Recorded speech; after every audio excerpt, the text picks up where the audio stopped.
And now, here's your host of Shaping Success, Wes Tankersley. What is up, everyone? Welcome to Shaping Success. I am your host, Wes Tankersley. Can you do me a big favor? If you are watching this on the live show, please like, share, and review it. Actually, do a watch party. If you're listening to this on the podcast, please like, share, and review it.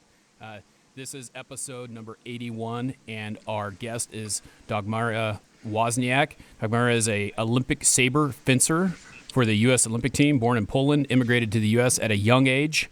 Welcome to the show, Dagmara. Thank you for having me.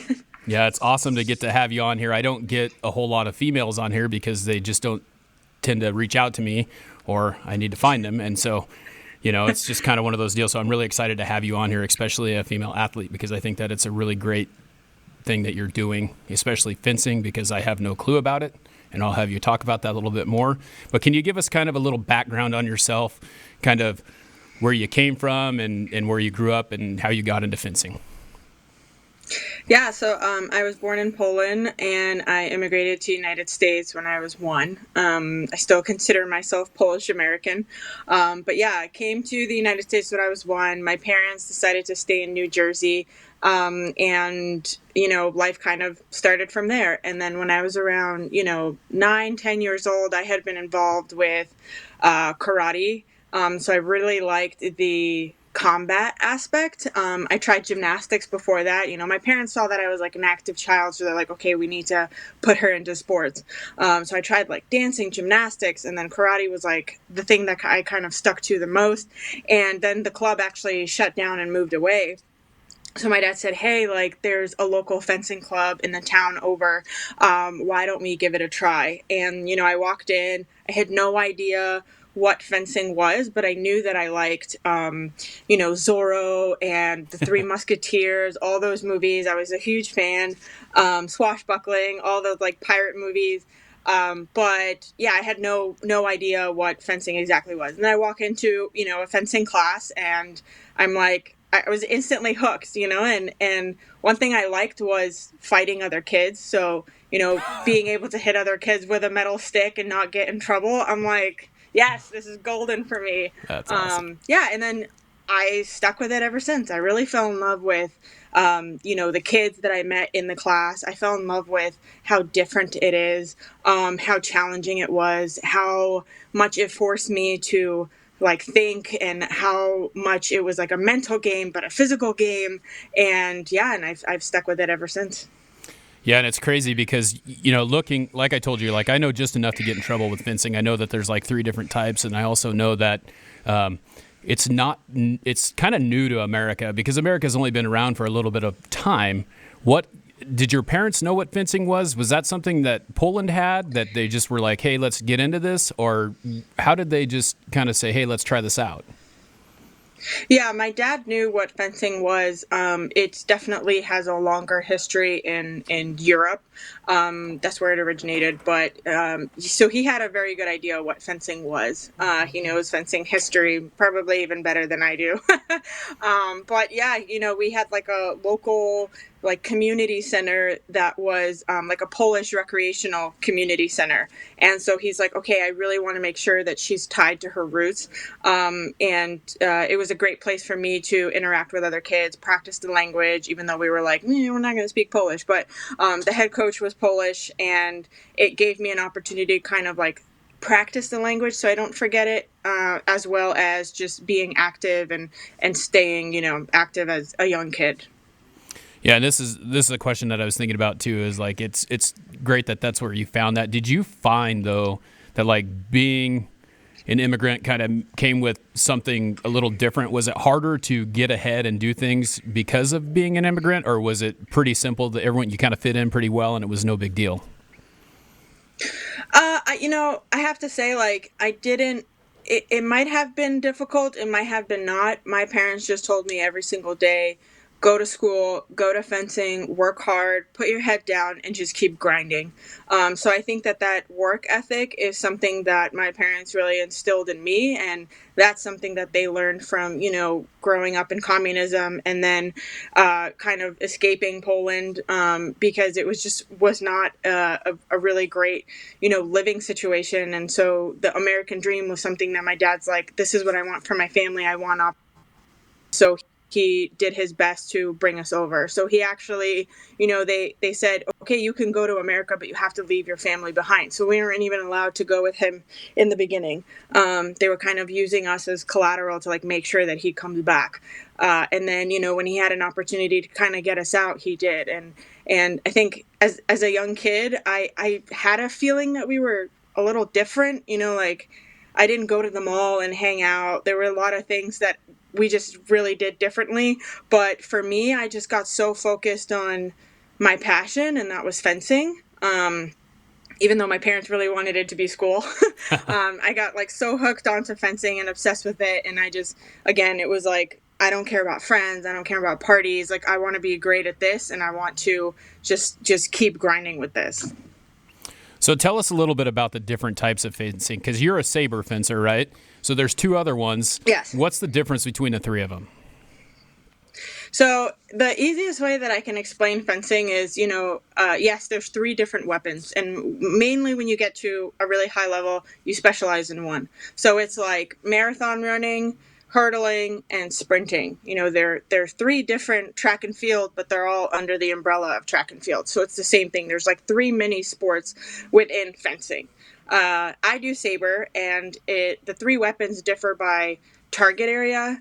The blade and epee and foil are a little bit closer than Saber, I would have to say.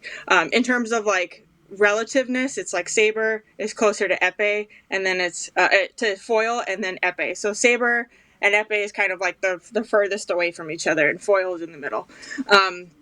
So I fence Saber, and my target area is only from my waist and up. So my legs don't count, my foot doesn't count, and it is a matter of slashing. So just like you would see a horseman, like, a cavalry, they're slicing people left and right.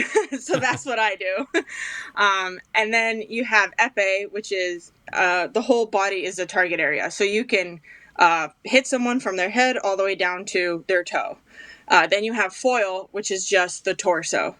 So the epee is the largest weapon. It has like a really huge bell guard. Then you have Saber, which has like exactly how you would see a cavalry horseman have. And then foil, it has like a smaller one, the one that you always see in like the Richie Rich movie, right. Or any other kind of James Bond. That's a foil. And what else is different? Oh, and so foil and epee, you have to exert a certain amount of force to compress the tip in order to register that you've hit your opponent. It's Saber, it only takes the slightest contact, but there has to be contact. So when me and you hit each other, we're connected with electric wiring to our Saber, and then when I touch your lame, it completes the circuit, and then it can register on the machine that I have hit you, or that you have hit me. That's crazy, because you probably back in the day when this whole thing started, someone had to watch that happen, and now they've made it so that they don't have to. They can just get tagged by the electricity. That's crazy. Exactly. So they actually started off the reason why the whole fencing jacket, or the underneath the electric, why it's all white, because they used to dip the tip in ink, and then the referees would see when it, like, you would make a mark on someone's jacket. So before it was modernized to, with all the electric stuff, which now it's even wireless, so it's been like another whole step, game up. There used to be a lot of judges, and they would watch it when someone would make a mark. That's crazy. That's a great way to not have to like have that. It's kind of like baseball where someone's throwing a pitch and they got the robots calling the pitches. Now you're doing that kind of the same way, but it's an actual connection, so it has to happen. So exactly. One of the things that I was talking about with one of my friends earlier was the fact that it's an individual sport, but it's also a team sport. It's kind of like wrestling in a sense, correct? So, yeah, I would say so. So like your score counts towards the team score, but if you lose, then it counts towards nothing, or you get a certain point of that. How is scoring done in that between team and individual? individual, it's the first to 15. So let's say me and you are fencing. The first person that reaches 15 points is going to be labeled the winner, and you advance. If you want me to also explain how a competition kind of looks, it does start off like wrestling, where it's like a round robin pool situation, and then based off of those results, how you do in the pool, you get ranked. So like, let's say 1 to 64, and then after that, it kind of goes like a basketball bracket. So you win, you continue, you lose, you're out. Right. A direct elimination. That's exactly what it's called. But with a team event, I would say it's almost more like it's a relay. So let's say we start off, it's the first person to 5. So you win 5-0, the next 2 men come on. Your team only needs 5 points to get to 10. My team needs to get 10. Okay. So, and then it goes by increments of 5. So the first team to reach 45 is going to be the winner. So at the end, it could be your team has 40, you only need to score 5. My team has 30, we need to score 20 points or 15. So it can happen. It's yeah, happened. they could work It's their way back from being in the exactly. Yeah. Okay, that makes sense. So you've been on a couple Olympic teams. Is it an actual team competition in the Olympics, or is it just individual? How does that work? Same kind of thing? Yeah, so I wish, if Tokyo happens, Yeah. which we're all, fingers crossed that it does, Tokyo will be the first Olympics where we have all of our individual events as well as all of our team events.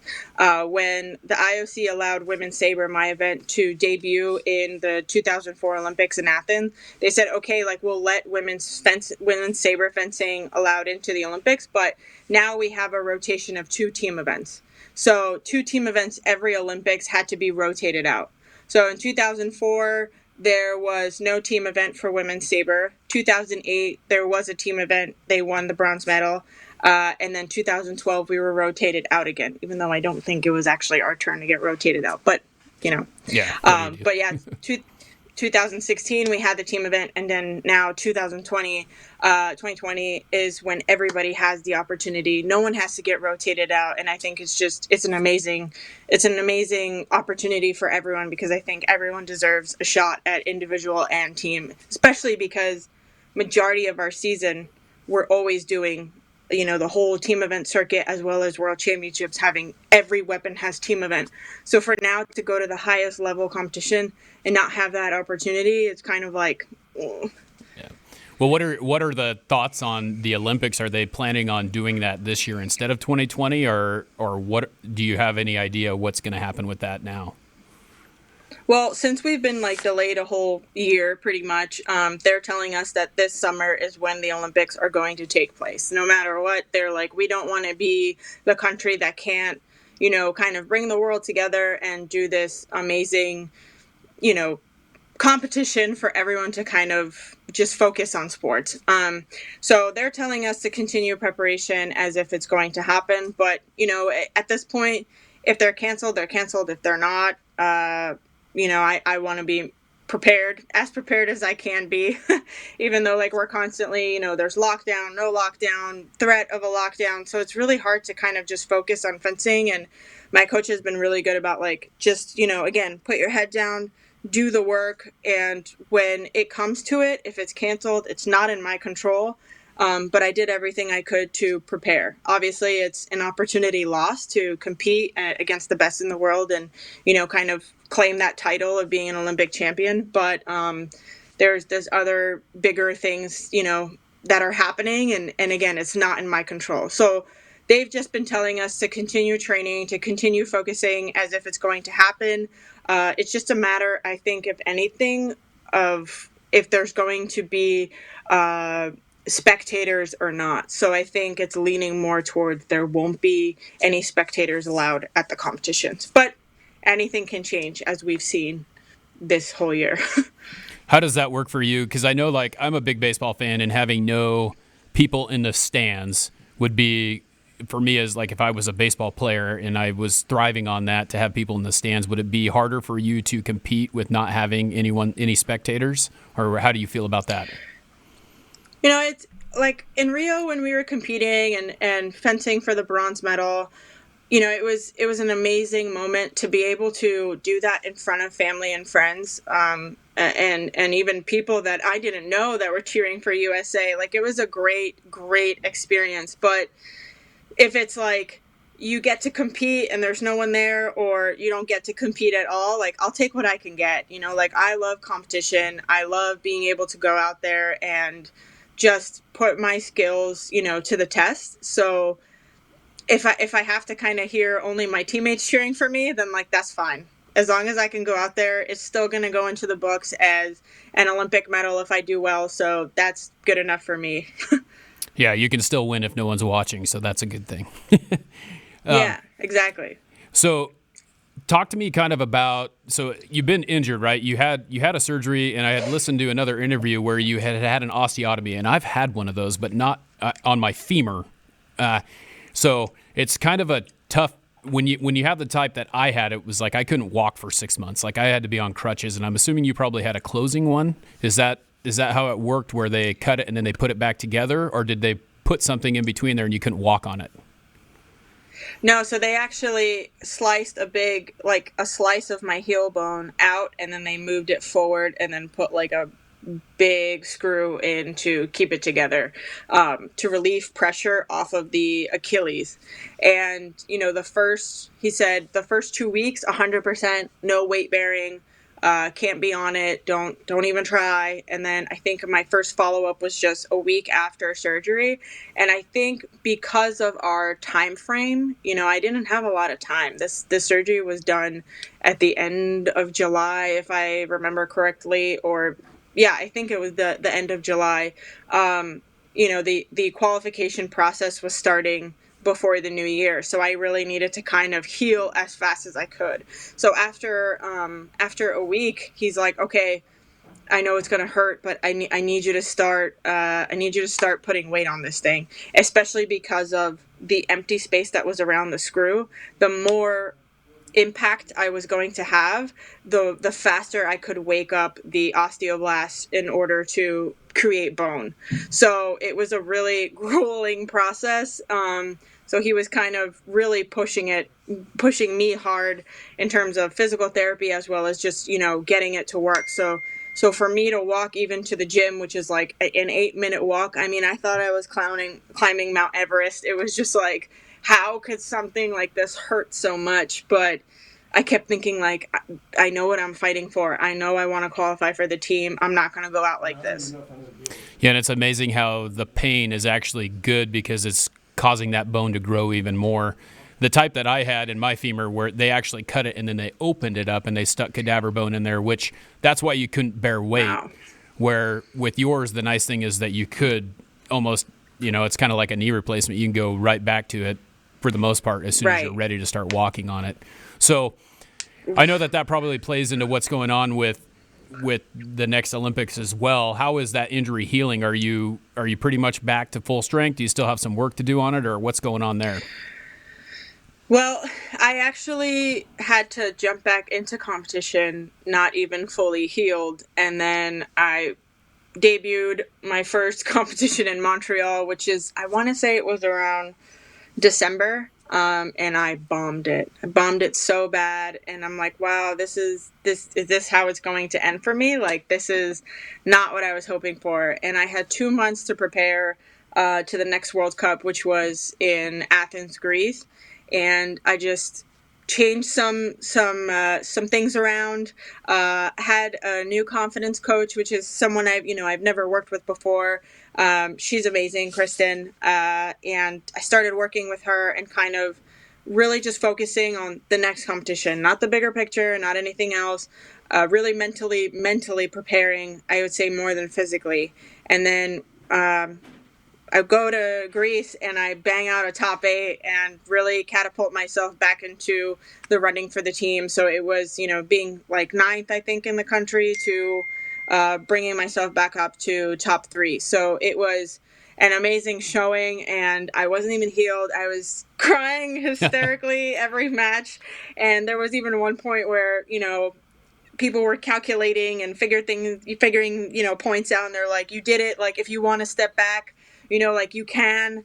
And I'm like, no, it needs to be solid. It needs to be 100%. I'm not taking any chances. And I was in so much pain, but I was like, no, let me just keep going. Because for me, I've dealt with so many injuries, and fighting through the pain is just something I'm used to. So I was like, this is mental training to just kind of like, don't think about the pain or use the pain. Like, go through it. How are you going to figure this out? And then amazing competition. And then we come home and COVID, borders closed, next competition canceled. So it was like, this is horrible what's going on in the country, what's going on over the world. But the blessing in disguise for me was I had an opportunity. The more this kind of dragged out, I could officially and 100% heal. So in terms of the heal, I think I'm 100% healed, but now we're just kind of working out different kinks that unfortunately with compensation and, changing the way I was moving, kind of working that out. Yeah, well, I mean, you obviously changed your anatomy of your ankle. I mean, that's kind of one of the tough things that you'll have to learn how to reuse that a different way. So, Yeah. what is the lifespan of a fencer? How long do you continue to keep doing what you're doing? I mean, is it something that is it a lifetime sport, something you can do forever? Obviously, you can't probably be, 100% competitive like baseball span. They're usually like once they hit 30, they think they're on the downhill run. How do they look at that in fencing? I would say it varies. Like, if you were to ask me, several years ago, like women's saber was the newest that was, in the Olympic, stage. So around there, I would feel like it was like 21 was like the prime time. But now you see a lot of the female athletes staying in it longer. It feels more professional. There's more sponsorship opportunities. And because of that, I feel like now it's like 28, 30. Like the age really kind of starts growing once we had more women coming in, more countries getting involved. Our competition pool used to be like 100. I think we would barely break 100 when I was much younger, but now we're getting closer to 200 competitors at a competition. So the sport is growing. The publicity and all that stuff is growing around the sport. More people are getting involved. So I feel like people are staying in it longer, especially the Americans. And if you look at the men's, I mean, you have some guys that are 38 in their 40s, like competing. It's also a little bit easier to be a baby daddy and continue competing, but we have a couple amazing female athletes that have been able to have kids and come back right into the sport. I feel like you didn't really see that going on before. It was either once you decide to have, a family and kids and all that, you step away from the sport. But, these amazing, female role models, as well as my teammate Mario Zagunis, had a kid and her amazing journey, like coming back and regaining like such a high spot in the world, two-time Olympic champion. Like it's great to see, and it gives me hope. That's good. That's never something that I'm glad that you brought that up, because it's not really something that you think about. You honestly, you almost lose a year of competing because you have a child, and that's just crazy. That's a big edge that you would lose, and so it's great that that women are fighting back for that and continuing to do that. What are you thinking that? And I know that this is just kind of the future, and I'm one of those people who always look at like where I'm going to see myself 5 years from now. Do you have a plan for after you're done? Are you going to coach? Are you going to do traveling? What are you going to do when you do call it a day? The golden question. My parents want to know. My coach wants to know. Everybody wants to know. I'll be honest. I feel like I'm being pulled into so many different directions. I've been told like I'm really good at motivational speaking. I'm really good at coaching. I'm really good at connecting with younger female athletes. I'm also like really into DIY home stuff. So that's like completely left field. So I think that there's like a lot of opportunities for me. I just don't know what I'm 100% passionate about. I have been more involved with speaking to younger female athletes at my fencing club. And it's something that I feel like, I might not have necessarily had that outlet or that resource when I was growing up. So being able to kind of talk to younger female athletes about mental health and body positivity and just, there's going to be a lot of people that say you got to look like this, you got to act like this, you got to fence like this, you got to do this, you got to do this, you got to do this, and it really loses their footing of like following their own voice. So being able to kind of say like don't lose that fire, don't lose that light, has been very fulfilling for me, and I feel like that's definitely a direction I see myself going in. Be it, called a confidence coach, very inspired by my own confidence coach, Kristen. So yeah, that's in the works, but we'll see. I mean, I don't even know if I'm done yet competing. I had that conversation with my boyfriend. I was like, would you be upset if I competed for another 4 years? But we don't even know what it's going to look like. Is it going to be extended another 4 years from 2021, or is it just 3 years to prepare? So there's a lot of questions, I think, that will affect my decision, and we'll see from there. Well, and you do have you have a degree as well, right? So you can always fall back on that if you needed to. But I don't see that happening. I feel like you're such a good speaker anyway. Like I listened to a couple interviews that you had this morning. I was just like, man, she knows what she's doing. She's good to go. I majored in biology. I don't know what I'm going to do with that. Well, I majored in education, and I am not a teacher. So I was for 4 years, and it was the dumbest thing I ever did. So I have 2 degrees in education, and obviously it helped me, but I'm not doing it, right? It wasn't for me. So yeah. I mean, it doesn't mean that just because you have that degree, you have to do that. And I think you know that. I'm sure of that. So the thing about fencing, I feel like, sorry to cut you off, but no, you're good. It's always been kind of like, you finish college and you have to get a job. You have to, this is the next step. So fencing was always like kind of second tier. And I feel like there's been a really big shift in the athletes that I grew up with, who are now the senior national team, the Olympic team, that are going the distance with being an Olympic fencing athlete.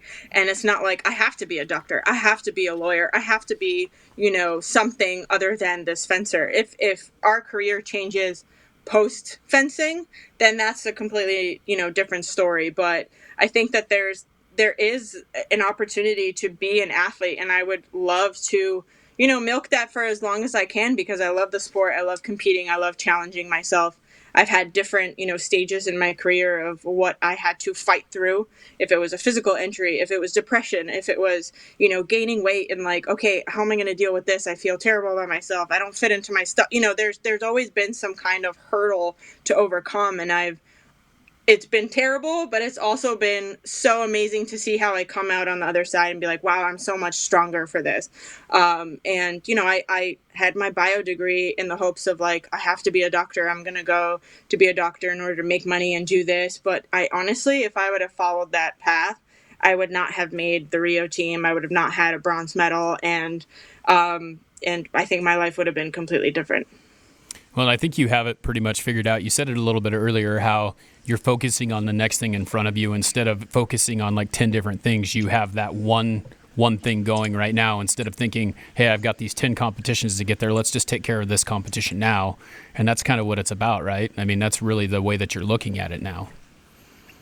Yeah, I mean, you can orient your thoughts about like, okay, what are my goals? What is the big picture? But we got to break it down. Once you start thinking about everything, it's like, I always try to explain to younger kids, it's like being in a dodgeball game and trying to focus on like 10 balls coming at you. Like you're eventually you're just gonna get paralyzed and just crush under the pressure of trying to see everything.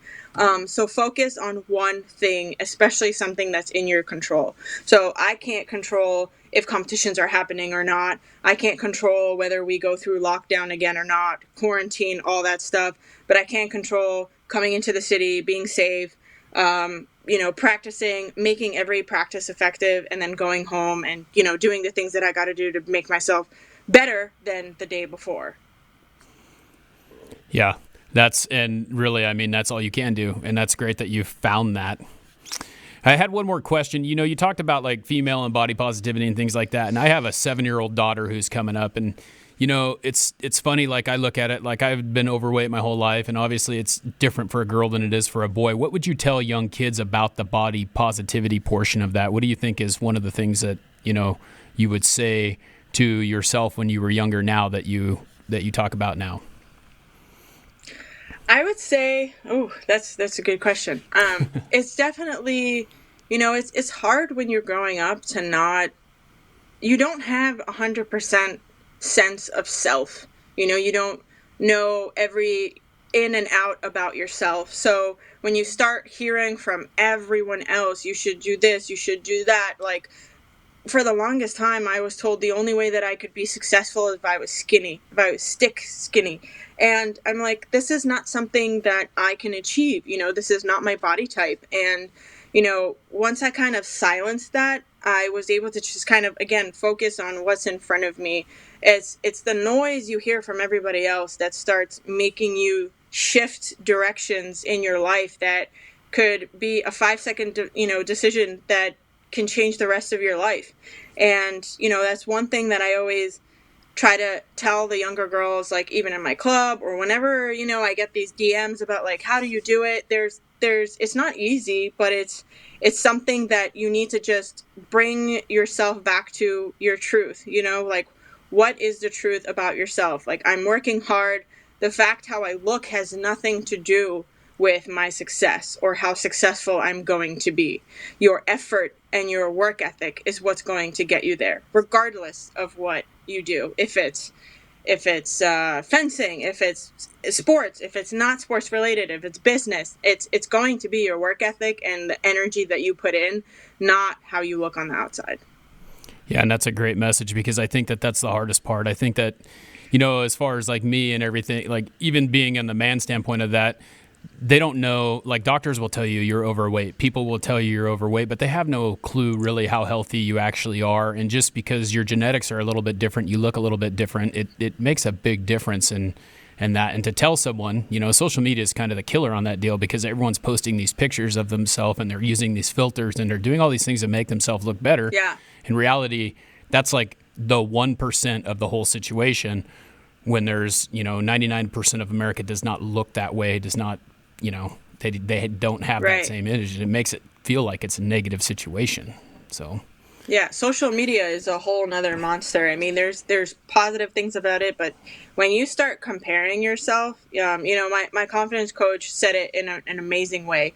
Like, you put an outfit together, you feel great, you're going to the party and you're like, yeah, I'm going to have a great time. You feel so good about yourself, and all of a sudden you walk in and you see another girl, or you see, whoever starts to make you feel bad about yourself. So the fact that they look good, you feel like them looking good is taking something away from you. And that's that whole death by comparison. Once we start comparing ourselves, that's when, it's a downward spiral. So, I, even with social media, when I started looking at, people that I follow, I'm like, dang, I really don't feel good about myself when I'm following this person, regardless if they're, really authentic or not. But most of the time it was inauthentic people. So getting them out of, my view, my sight, I think was a really good positive step forward to kind of protecting my own, mental health. Like, am I 100% confident? No, but I'm working on it every day. And I think that there's triumph times, but then there's also going to be times that I fall short. And in order to get yourself out of that funk, you just got to bring yourself back to your truth and be like, maybe I don't look like that, but I am successful at other things. And I might not be happy with my weight right now, but I'm doing things that are going to take me one step closer to that.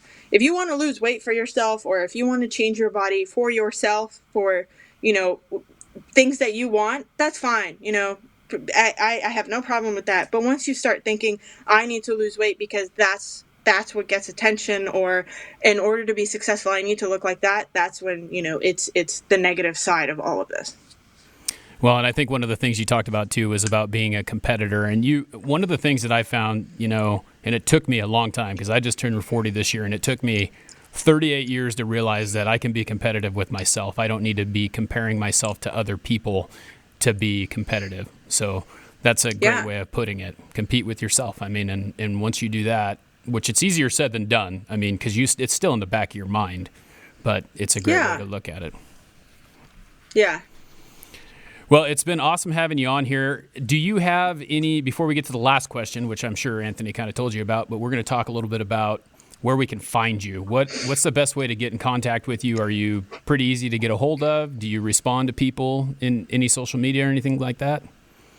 Yeah, I'm really active in Instagram. I'm answering all the DMs when people have questions. I've been I took a little hiatus for the holiday season and just kind of get my frame of mind back into like a positive place. I'm constantly trying to share stories and the fencing life and any kind of message that I have to kind of put out there. So like Instagram is probably the best way to get in touch if you have any questions about anything. And what's your handle on Instagram? It's just my name, Dagmara Wozniak. Okay. And you have a website too, right? All that stuff can be found on there.